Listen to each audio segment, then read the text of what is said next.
Do you have a 2003 to a 2006 Cadillac Escalade? Well, I just picked up a 2004 Cadillac Escalade ESV. Now, if you're new to my channel, welcome back. But if you're new, well, welcome. You'll definitely want to subscribe to my channel because I'll show you how to save tons of money doing your own repairs on your Cadillac Escalade.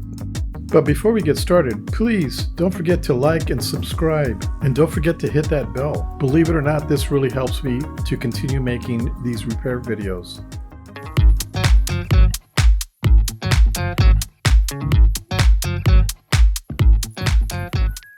Okay, let's get started.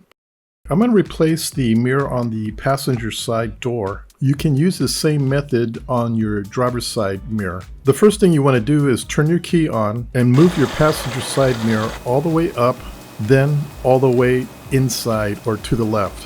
What we want to do is put a screwdriver in this area. This mirror snaps in or pops in. So with a long, thin screwdriver, we're going to apply some pressure right here, right where the arrow's at. Once you move your mirror in position, turn off your key. Now there's a lot of YouTubes out there that will tell you to move the mirror by a hand. Now you don't want to do that because there's plastic gears in there and you don't want to break the gears obviously by forcing it. Or your $15 to $20 repair has turned into $150 to $350 repair. So turn the key on and move it in position. Now if your mirror is broken or cracked, go ahead and put some blue masking tape all over the mirror. That way you don't drop any glass or cut yourself. I'm replacing mine because the turn signal light on mine doesn't work anymore. Here's the mirror I ordered. I found this on eBay. I paid like 15 bucks for it. It came with free shipping. When ordering your mirror, you want to know if your mirror has a heater or not, or a defroster. Mine does. So you can see where the plugs that go into the heater go in here, and the plug for the turn signal lights goes here. The reason why I'm showing you the back of this is right where the red arrow's at is where you want to put your screwdriver to pop off the mirror. I've seen guys try to get it out on the outside or on our left side here, right where the red arrow's at. As you can see, you have some electronics there and you won't be able to get your screwdriver in. So put your screwdriver in the bottom. It should pop out pretty easy. Okay, let's get the screwdriver in. As you can see, I'm putting the screwdriver at the bottom and popping it out. Once it pops, just go ahead and remove the mirror and we can start unplugging the wires. Here I'm unplugging the wires from the heater first. Those are pretty simple. When pulling the wires, pull it from the connector. Don't pull it from the wires, otherwise you're going to be doing some soldering.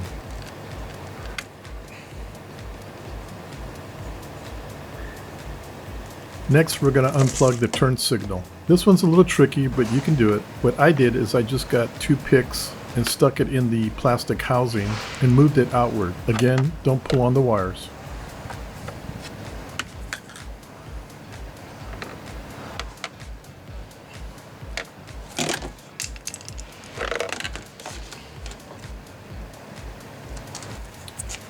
One of the things I like to do before I connect everything back is to spray some contact cleaner on all the contacts.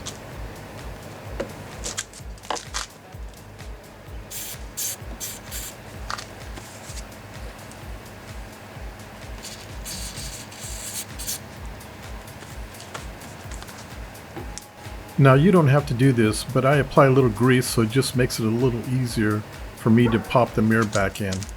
Again, you don't have to do this, it's just something that I did.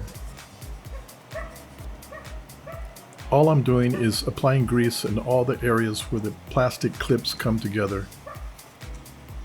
I do the same thing on the back of the mirror, I just do it on the clips.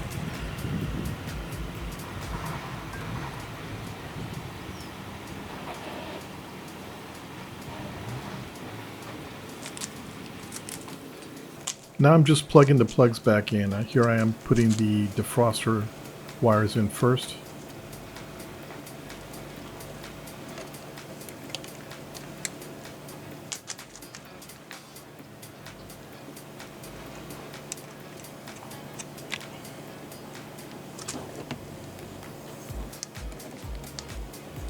Then I plug in the turn signal plug.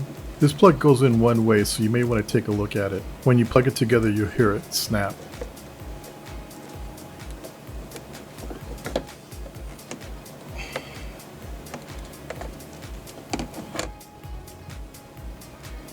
Wow, we're just about done.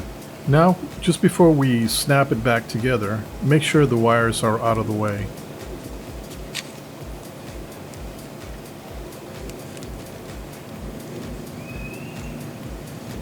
Once you know they're out of the way, go ahead and take the mirror and just snap it back into that circle.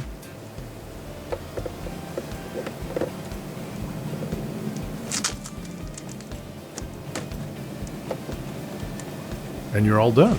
Go ahead and hop back in your car, turn the keys on, move your mirror around, then turn on your passenger turn signal, see if it works, and double check to see if your emergency lights are working correctly. And we're all done.